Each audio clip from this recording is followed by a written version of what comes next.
Okay, without further ado, we'll go ahead and have Ariana get started with her presentation. Alrighty. Hello, everyone. My name is Ariana Reyes. I am the Community Education Specialist for the Food Safety Technical Assistance Program. I am based in San Diego County. However, I also assist with Imperial, Riverside, and surrounding counties, and I primarily focus on food safety. Right now, there are 4 regional food safety teams in 4 different regions of California under University of California Cooperative Extension, Agricultural and Natural Resources, UCCE. Each team has a few community education specialists like myself and a farm advisor like Ramiro Lobo, who we have here today as well. Cooperatively, we work with the United States Department of Agriculture, and we do have a food safety specialist. Her name is Erin DiCaprio, to provide technical assistance to growers in our different regions. We provide workshops, agricultural water testing. We do trainings that are certified after with a certificate, which is a requirement for those who are covered by the FSMA Produce Safety Rule.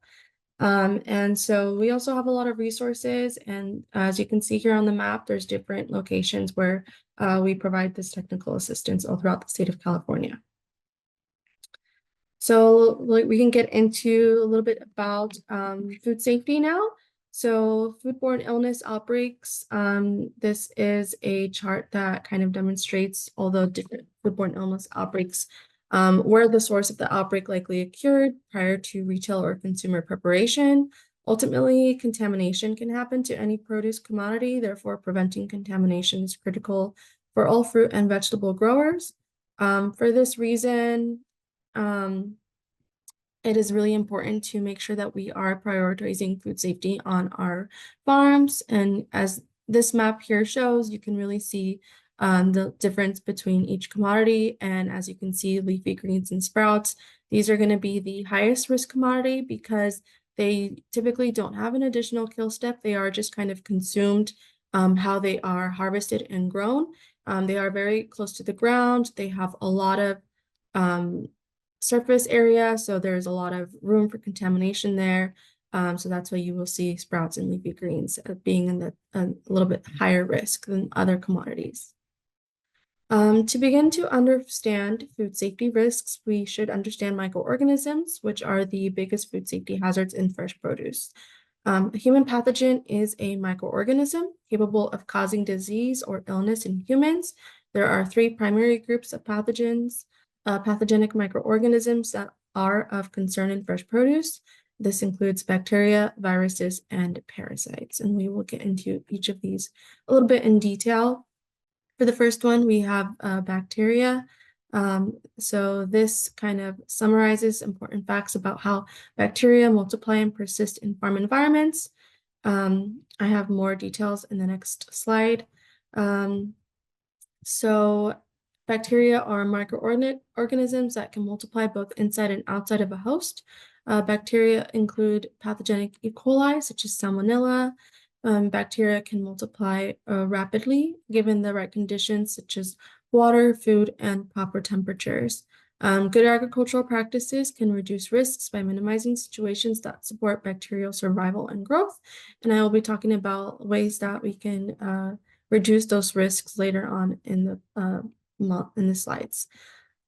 So I do apologize for the layout of the words here. This is kind of showing how bacteria can multiply rapidly.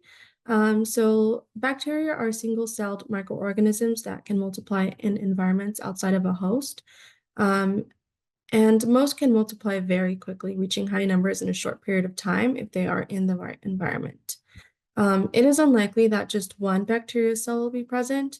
Usually where there is one, there are usually many, sometimes up to in the millions. Some pathogens, such as E. coli, can cause illness with just 10 cells ingested, and other pathogens require a much higher dose. So in this slide here, within 40 minutes, if you you can have 4 bacteria. Within about 2 hours, you can have 64. And if you haven't cleaned or sanitized that space in about 8 hours, you can get over 16 million bacteria.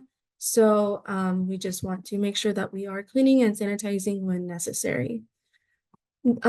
Bacteria need food, moisture, and the right range of temperatures to survive and multiply. And if you as a grower can control some of these factors on the farm, you can definitely limit the ability of bacteria to multiply. Most pathogens are adapted to body temperature and require the right range of temperatures to multiply. However, some pathogens, such as Listeria, can not only survive but also multiply at refrigeration temperatures.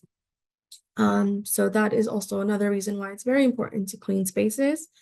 You want to think about bacteria where we find foods, such as sugars, maybe from broken fruit in a wash tank, or in water when we're doing our washing in the water, and other ideal growing environments as well, and hard to clean spaces as well. For viruses, viruses is another type of microorganism that can be hazardous to human health. Viruses are small particles of nucleic acid that require a host in order to reproduce themselves. Viruses are typically spread by people, such as food handlers, who have not washed their hands before touching produce or food. It takes a few virus particles to make someone ill, and these can be very stable in the environment. So with viruses, prevention really is key here. For parasites, these need a host to multiply, but they can also be very stable in the environment as well. They can remain viable in the environment for long periods of time and are often transmitted through water contaminated with fecal material. Some parasites can survive in the body for long periods of time without producing any symptoms. So this makes it really difficult to know when, where, and how an individual became infected in the first place. Symptoms may also come and go, making parasitic infections difficult to diagnose. So a little bit about health impacts by pathogen type. So what we notice here on this slide is that from 1996 to 2014, approximately 172 produce-related reported outbreaks occurred, resulting in about a little over 17,000 illnesses, a little over 2,000 hospitalizations, and just under 70 deaths. This may not seem like a lot of deaths over the span of 18 years, but if you really think about it, that is still someone's relative. So the total number of outbreaks also includes a single outbreak attributed to curcubitain toxin, which is a chemical hazard that was linked to the consumption of squash in 2004. And as we talked about in the previous slides, there have been a variety of pathogens which have been associated with produce outbreaks. And so we really do just want to make sure that we are making sure that food safety is a priority on the farms, no matter how many hospitalizations or, even if the hospitalization ratio to death might not be so large, it is still important. And other people can still experience very severe symptoms such as hospitalizations, nausea, vomiting, things like that. So we just want to make sure that food safety is a priority. Some produce safety challenges. Many fruits and vegetables are, of course, consumed raw, so there is no cooking or kill step to destroy pathogens that can introduce contamination. Contamination can also be very sporadic, and microorganisms are also very hard to see. So it's really difficult to detect through product testing. Surfaces are also sometimes hard to wash. They could be very porous, like wooden surfaces. So really prevention is key, and it's of course impossible to remove every risks, on the field. So we just want to kind of do our best prevention. Some contamination sources. So there's humans, there's animals, there's soil, there's building equipment, tools, and water. These are all contamination sources to our produce. And how is that contamination spread? Well, through humans, humans can carry pathogens and spread them to produce, food contact surfaces, or other people while they work on the farm. Pathogens are most commonly spread directly or indirectly by fecal material, but they can also be spread through saliva, mucus, or other bodily fluids such as blood, and those are bloodborne pathogens. Workers who directly contact produce through activities such as harvesting and packing have the highest potential for contamination produce. However, others on the farm, such as visitors, office staff, and volunteers, can also contaminate produce as well. So, raw manure can become a source of contamination as well. Raw manure is a really great, valuable source, especially if composted, and it can be a really great soil nutrient for your farms.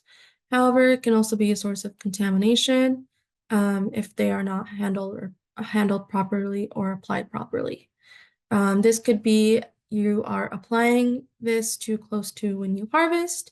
This could be improper or incomplete treatment, improper storage, runoff when spread, cross-contamination due to improper sanitation procedures. How is contamination spread? Domesticated animals such as cattle, chickens, pigs, wild animals can carry pathogens in their feces and spread contamination by tracking feces through the field as they move. Produce can be contaminated directly or indirectly by feces through contamination of water or cross-contamination from wildlife movement. The risks associated with animals are later on discussed more in detail as well. Water is used in many ways on the farm. Everything from irrigating to washing your produce. Water is a really great vehicle for carrying and spreading human pathogens if the water becomes contaminated. Water can become contaminated at the source as well as any point distribution in use. So some production water uses include irrigation, fertigation, crop sprays, cooling, cross protection, dust abatement, and other uses where it directly contacts the produce. So any water that is applied directly to produce can transform microorganisms, including pathogens, if that water is contaminated. Probabilities of contamination, of course, there's different kinds of water sources. We have our public water supply. Public water supplies, such as municipal drinking water, have their water treated and monitored by the water utility. Water that has been tested to verify that it meets drinking water criteria has a lower risk. We also have groundwater. Groundwater is fresh water found beneath the Earth's surface. It usually is in aquifers, which supplies wells and springs. This is likely a little less likely to be contaminated with microorganisms associated with feces. They do filter through layers of soil, clay, and rock, and the microbial load is reduced before it reaches the groundwater aquifer. Because groundwater sources can vary widely in terms of aquifer water quality, well construction, groundwater is placed in the middle of this diagram here. A proper constructed well that is regularly tested and shown to meet microbial criteria can be as safe as a public water supply. But groundwater that is subject to contamination by the surface environment can have more risks similar to surface waters. Surface waters include rivers, streams, lakes, ponds, and man-made reservoirs, and any other water source that is open to the environment. The quality of water drawn from surface water sources can vary greatly, and this is particularly true for surface waters that are subject to contamination events, such as water runoff from upstream livestock operations or wastewater discharge. Contamination of surface waters can happen with different frequency, all the time, or rarely, or seasonally. Water testing will really help growers understand their surface water resources and its risks. So how is contamination spread? One way that contamination can be spread is often overlooked is through food contact surfaces, sorting tables, tools, and equipment. The best way to reduce risks is to keep all food contact surfaces clean and sanitized when possible. Dedicating certain tools to a task will also reduce risks, such as having separate sets of tools for different jobs, such as cleaning food contact surfaces, rather than the same tools for cleaning bathrooms. Debris, trash, or standing water can also pose food safety risks on food contact surfaces. You also want to make sure to keep areas outside of your buildings cleaned and free of debris and mowed. If you have lawns, this will kind of really help to manage your pests. And pests do like to kind of hide near walls where there's a lot of buildup of materials or equipment. And so we want to make sure that we are keeping areas outside of the packing area clean as well.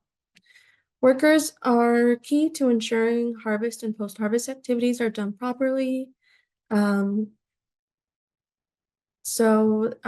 are certain good agricultural practices that you can follow. Some of these include that workers should never harvest covered produce contaminated with feces.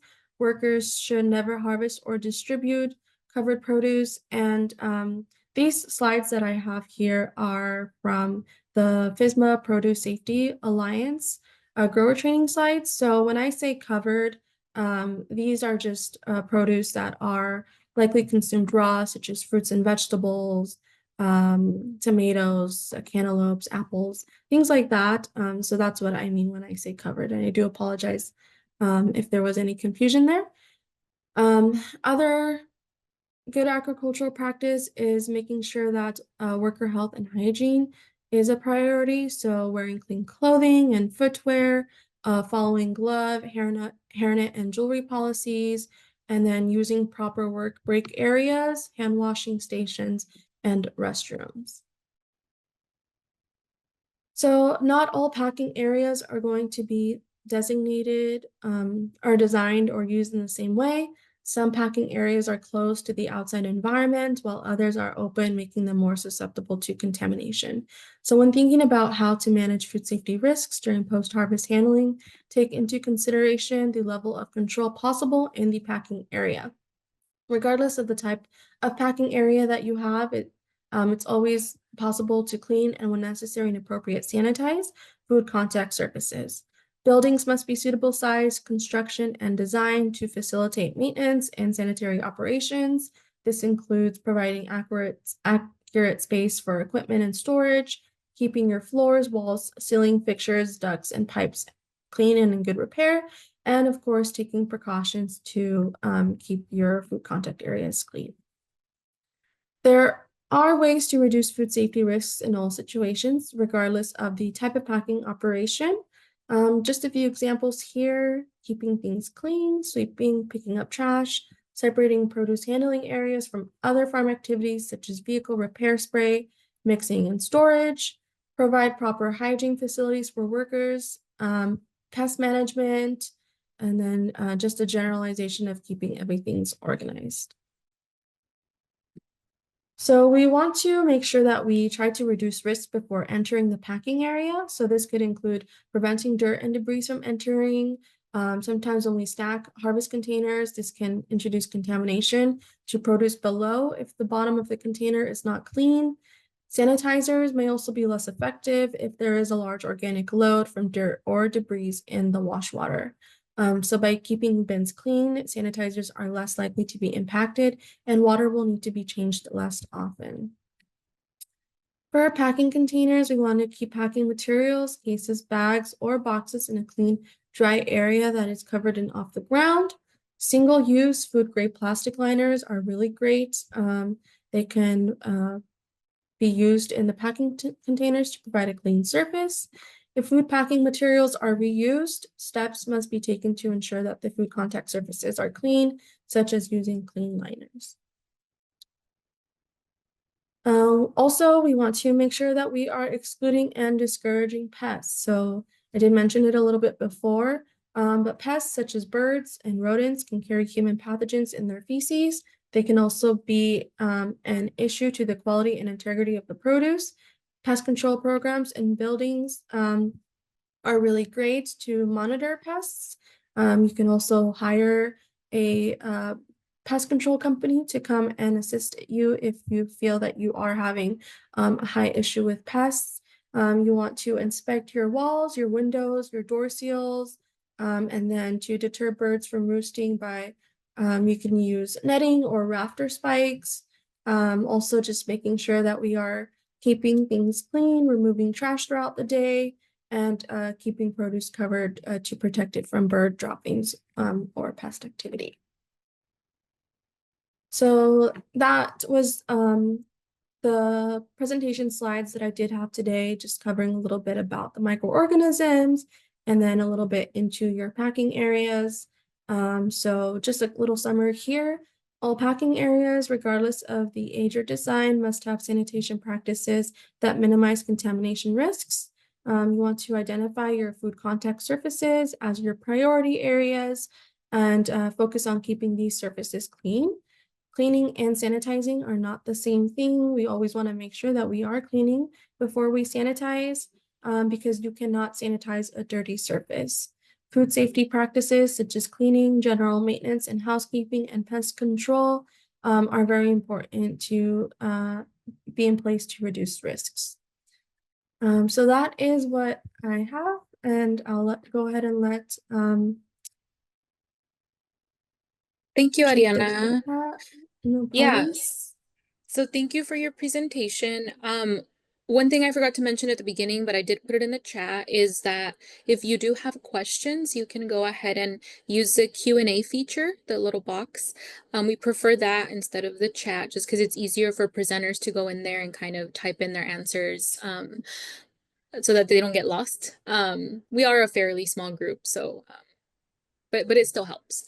And at the end, Jimmy and Ariana will have a little bit of a QA session if people still have more questions too. So I'll also be posting an evaluation form. We do ask that you please fill that out, as it does help us with our programs.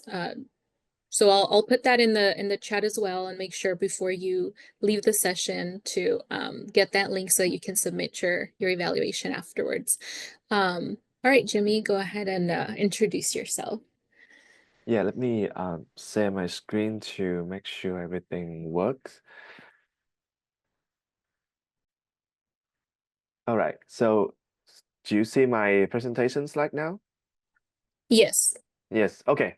So hello everyone, my name is Jimmy and I'm a food safety and organic production advisor here with UC Corporate Extension, and I'm serving Imperial and Riverside County. However, if you have question from your area, don't hesitate to contact me. So without further ado, let's go to the presentation today. So the topic of my talk today will focus on the food safety for value-added products in San Diego County.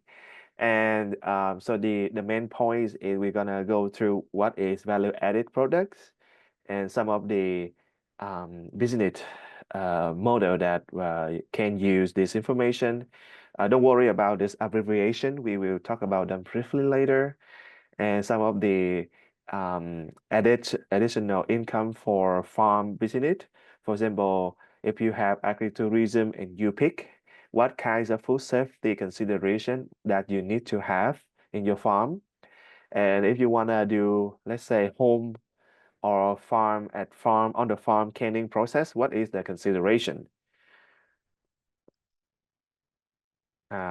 So what is the target audience of the talk? It could be small farm operation, cottage food operator, that is the CFO abbreviation, or micro enterprise home kitchen operators, or in other words, is a mini restaurant operator, or agritourism businesses with UPIC operations, or small-scale food producer seeking canning process information.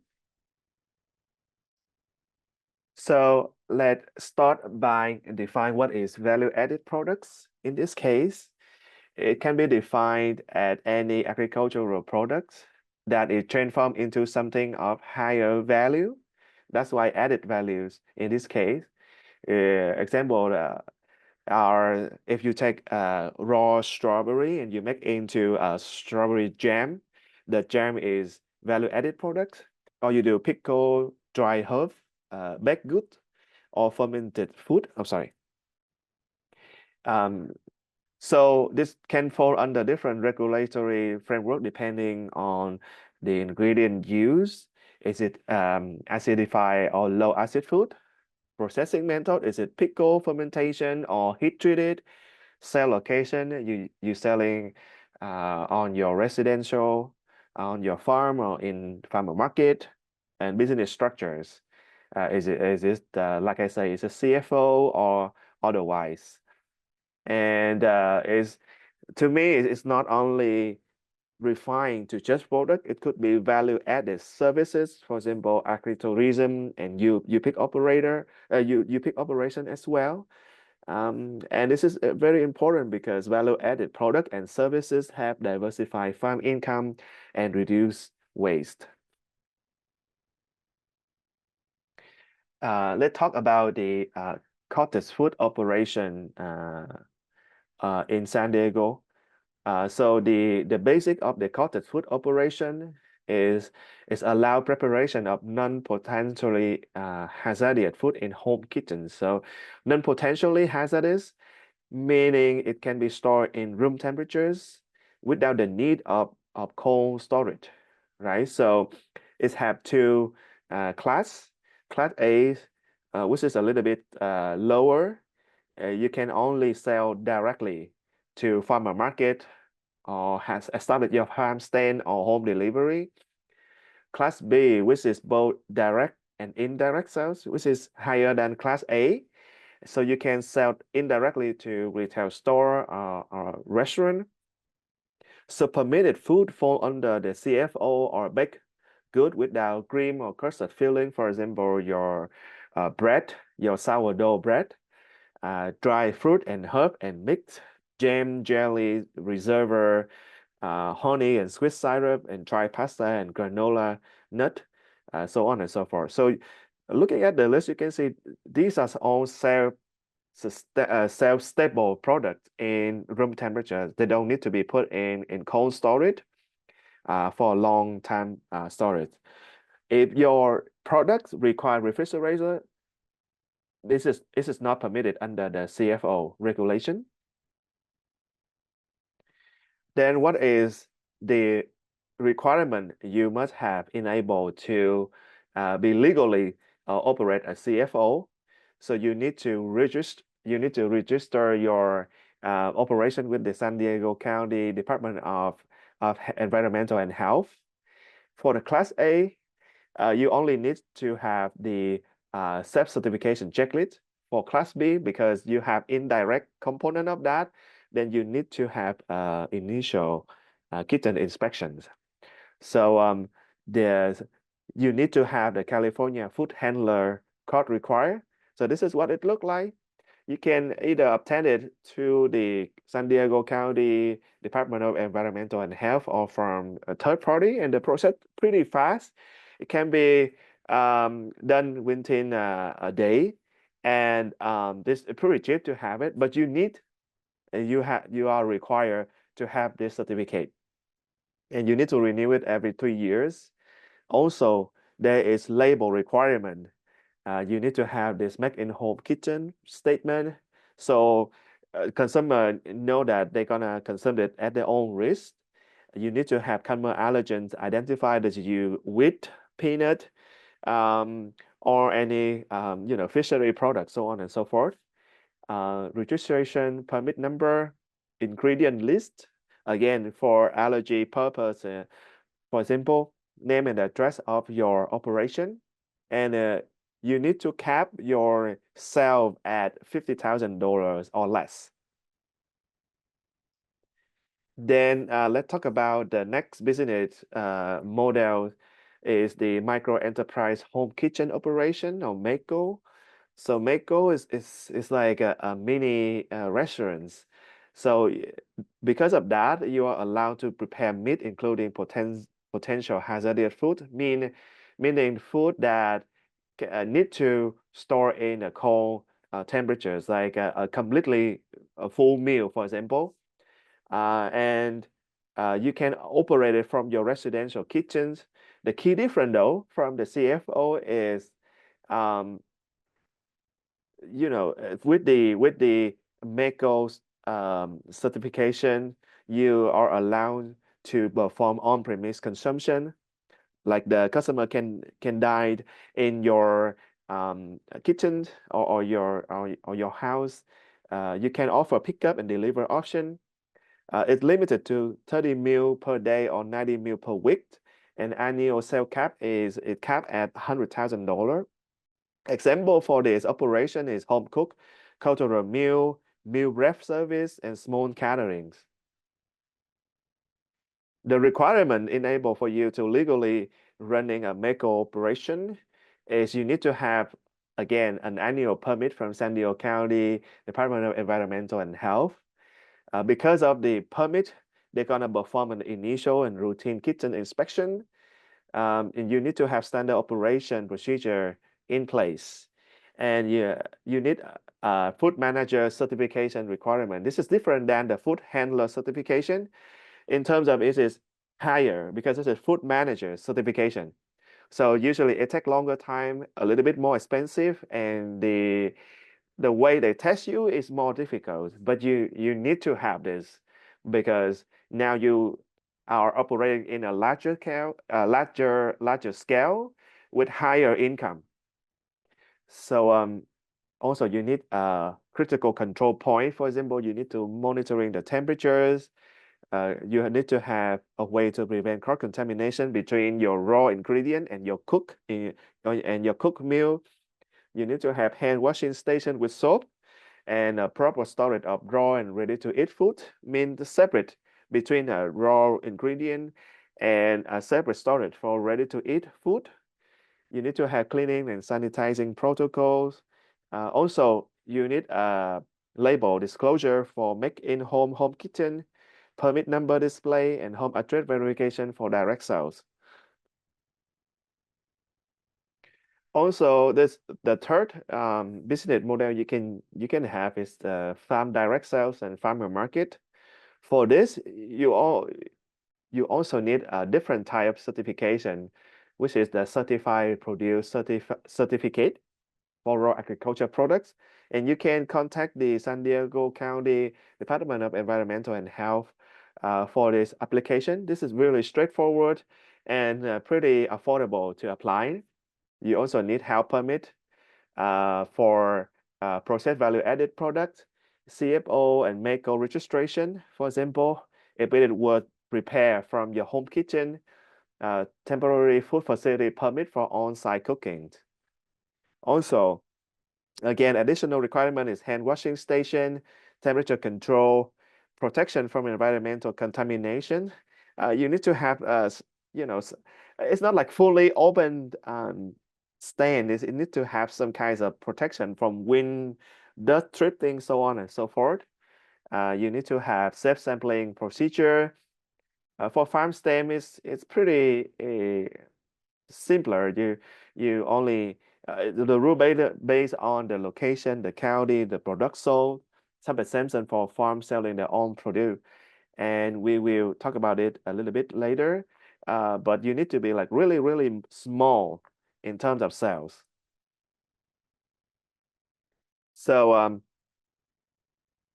this is your fourth model, which is the UPIC operation. So this UPIC operation may be regulated by the produce safety rules as part of the Food Safety Modernization Act, or FSMA in short.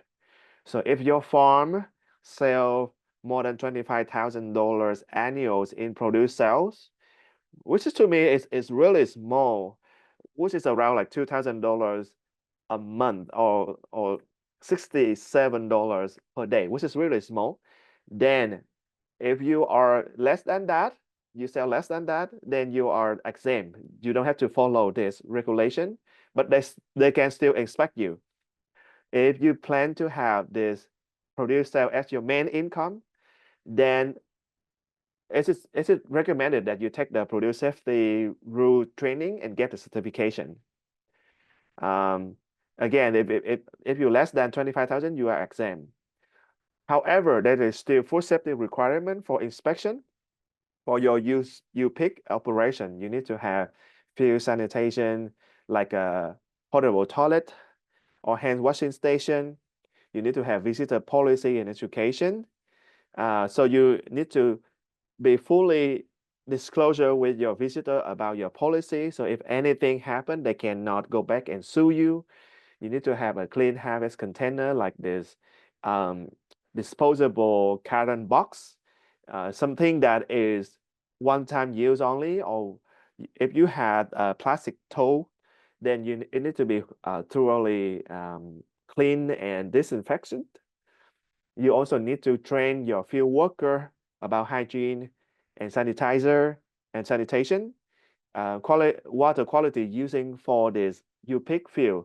Again, Ariana already touched me a little bit about different type of water, but the rules of thumb is stay away from open water sources like canal, and go with a more safe water sources like groundwater, like your well or your municipal water that is treated. So this is safer. And you need to have pre-harvest assessment for animal intrusion if your farm is located near, an area that always have animals passing through. For example, in your strawberry farm, a flock of birds can just fly through and then defecate it on your farm. And that is a big no food safety risk. So be aware of animal intrusion and have a backup plan on what to do in this case. And if you don't know what is the backup plan in this case, contacting us, and then we're happy to give you, more information. And about the agrotourism, it is beyond you pick. Then you need to looking at a more moving moving part in this case, right? So for the, let's say if you have on farm petting zoo, for example, that you need to designate it pathway away from production area. Production area is the area where you grow your produce, right? So if you have on-farm petting zoo, then you need to have hand washing station separate from the food area, because usually when the visitor come to your farm, they pet on their, they go to the petting zoo, they pet the animal there, and then they go directly to the you pick area. That is the big no-no, because it introduce cross-contamination between this animal and their hands, and then from the hands to the fresh produce. And it's easy to get sick because animal on the farm represent a major food safety risk. They can harbor they can harbor human pathogens like E. coli, Salmonella, and also parasite that can seriously affect the health and the well-being of the visitor. So it's really important that you have a hand washing station right next to your petting zoo. If you have applied for on-farm events, then you need temporary food facility permit.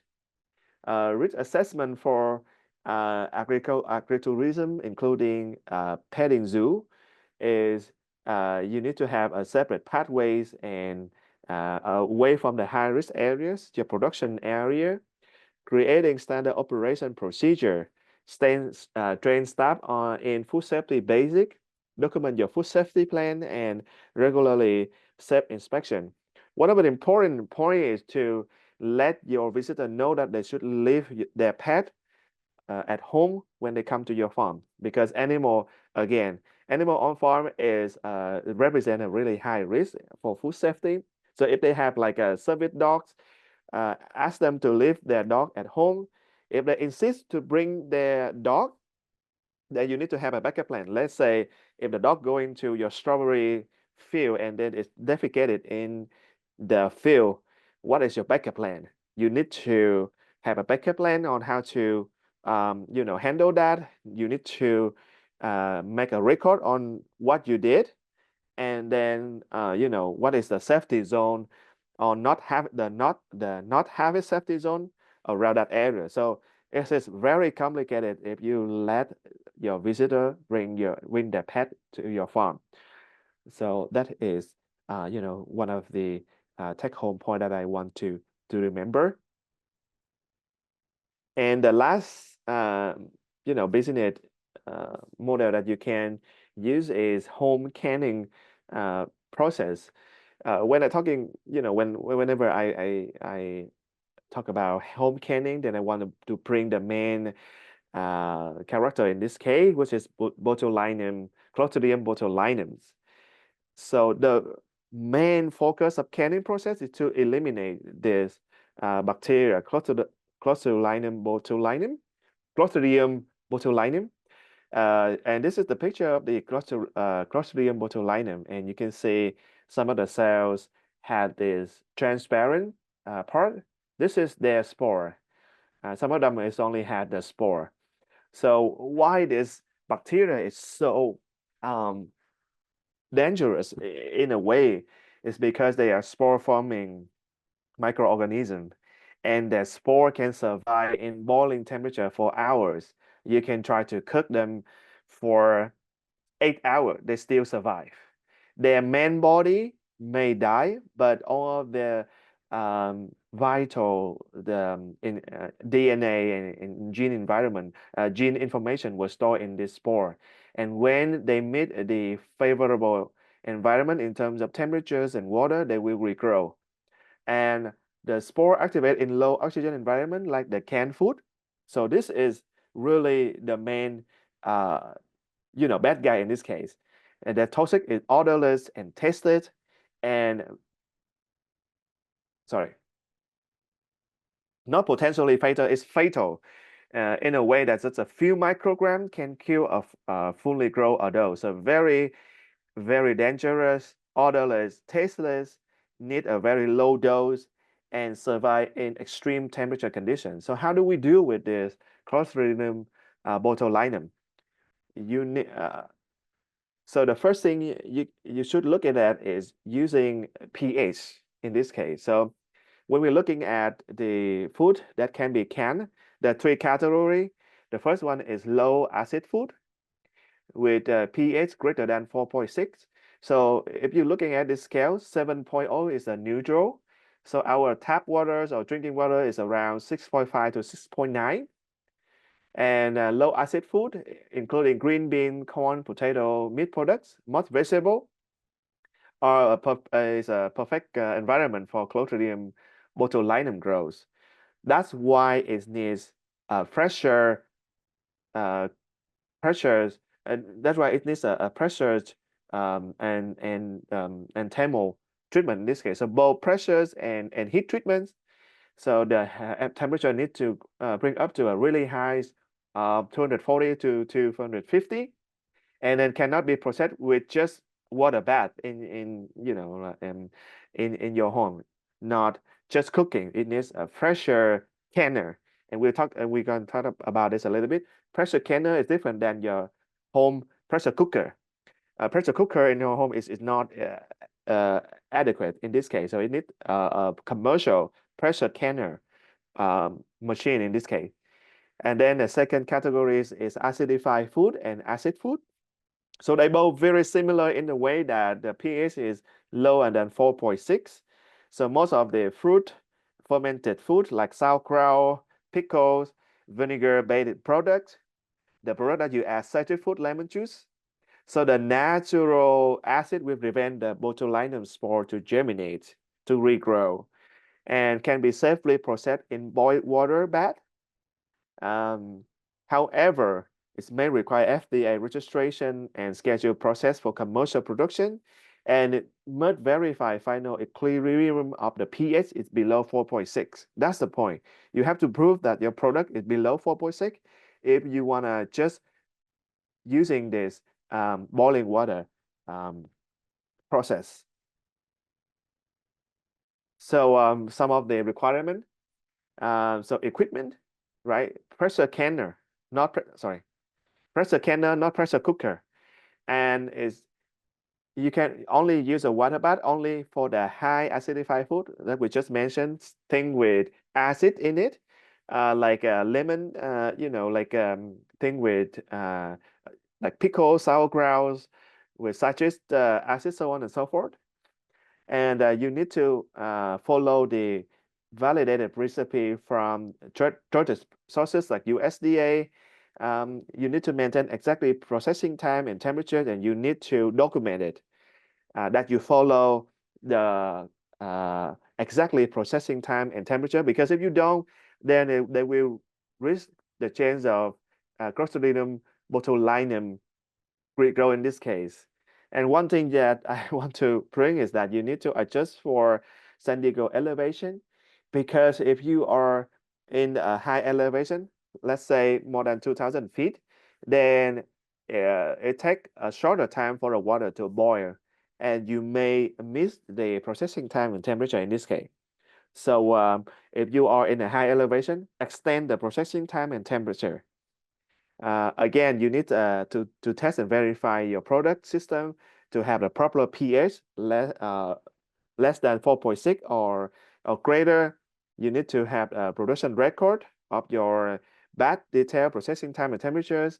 You need to calibrate your thermometer and gauge to make sure that you have the right temperatures, and then examine all the seal jar for defect before sale. Remember that home canned food are not generally permitted under the Cottage food regulation unless they are high acid fruit jam jelly. That means the pH is less than 4.6. So this is the last slides of my presentation, along with the additional information about CFO and MEHKO, and also our training about food safety, alien about the produce safety rules. You can contact our small farm team. We can also schedule one-on-one consultation, and hit me an email if you have any question. So that will be it for my presentation, and I'm happy to take any question if you have. Thank you, Jimmy. We did have one question in the Q&A box. It Yes. says, what about online sales for CFO? So this is a good question. I think so online sale is like indirect sale. So if you want to do that, then my guess is you need to have the class B, which is including indirect sales, to be on the safe side. So class B require more document, and you need to have and it is more expensive and then require inspection as well. So online was category at indirect sale in this case. But to be sure, you need to consult with the San Diego County, Environmental and Health Department in this case. I cannot speak for them. You need to ask them directly because they are the one who regulate it. Thank you. If anybody else has other questions, you can either raise your hand or use the Q&A box. In the meantime, we did have a question in the chat, asking Ariana if the slide deck would be available. So Ariana, do you want to give your response to that? So we, from the Produce Safety Alliance team, we offer grower trainings, and these are conducted by the California Department of Food and Agriculture. A lot of the information that I did share from there is directly from some of the presentation slides, and so I'm not sure if I'm able to display those out to you, so I'll have to double check, but we are recording this meeting, so if you would like to go back to information for now, I would just recommend kind of reviewing the video that Darlene is recording. Yes, we are recording all of the webinars that we are hosting for this series. Currently, we're going through a transition in our website platform, so they may not be available for a few weeks, but we will make sure to send out emails once those are ready and posted. So you can stay in touch for that. And I'll put my email in the chat in case anyone has any other questions or you want to kind of connect with me. I also want to share that we are going to be hosting a grower training May 22nd in Escondido. It's going to be a full day training for those of you who get inspected or are anticipating an inspection. We do offer that certificate that will suffice the requirement for an inspection. So if you have any other questions, please feel free to connect. Can you repeat the date for that, please, Ariana? Yes, it's May 22nd. It's going to be at the Farm Bureau in Escondido.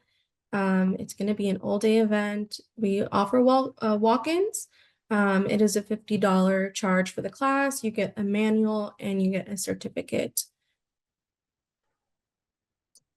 Thank you both so much for your presentations. We'll stay on for a few more minutes to see if any more questions come up. But in the meantime, I am going to have Ramiro speak for a bit about a grant opportunity that he's aware of. And it has to do with new businesses. And, you know, since we are talking all about business planning, so I will go ahead and have Ramiro make that quick announcement.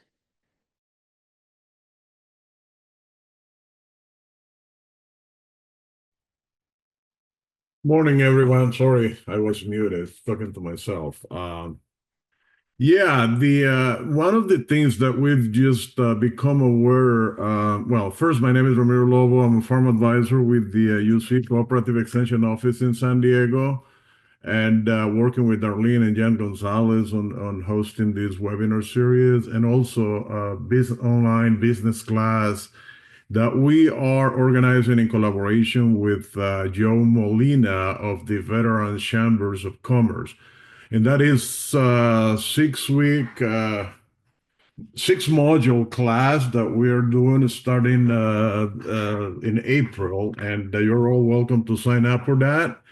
And as part of, I also work with Ariana with the Food Safety Technical Assistance Program, and she mentioned we're doing a series of both virtual and in-person food safety training. So we encourage you to reach out and find out if either a virtual or an in-person training is right for you, and even if you are not audited or you don't need to do it per the regulations, it is a good thing to do. Jimmy was talking about value added, and this is ways that you can add value to your operation by being proactive and getting trained on food safety. Even more, you can develop a food safety plan that you can use as a marketing tool for your farm or to kind of back up any produce or products that you may sell. So it is a good thing to do. What Darlene mentioned as an incentive for taking on the business planning class, we just became aware of a program that AgWest Farm Credit is offering. They are offering grants of up to $15,000 to new agriculturalists. This is people who are farming or who are looking to get started in farming. And if that they can qualify for this grant, then we can share the specific. I'll share in the chat the link to the site, to the specific site, and what it is the requirement is that you have a business plan. So if you ever thought about putting together a business plans, and so no specific reason for it, this may be one that can be an incentive. Actually, Darlene had already posted in there, so thank you. And yeah, and so we can share information about the training, the online business planning course, and then the details for the grant are listed on that website. Look it up and see if this is something that you might be interested in. And yeah, and we can definitely help you put together the business plan that you might need to fit the requirement. So that's it. That's all I wanted to share with you guys. And thank you for attending. Thank you, Jimmy, and thank you, Ariana. Great presentation, both. Thank you, Ramiro. Yes. Thank you, everyone. Yes, thank you for everyone for attending. I do want to remind, I posted it in the chat again, but please don't forget to complete the evaluation for this session. They really help us with, you know, we we apply to grants to be able to offer these types of things for free, whether they're in person, whether they're webinar hosted. And so the feedback really helps us with our reporting and to continue to bring programming to you. It also helps us see what is valuable to you on the other end. So those are very important for us. All of that feedback, all that information, those comments, we really do read them. We do pay attention. So thank you everyone for attending, and thank you so much for our presenters. I hope it's, you know, I will continue to see you all in future events. All right, we'll go ahead and end this session a little early. Bye, everyone. Bye. Thank you very much.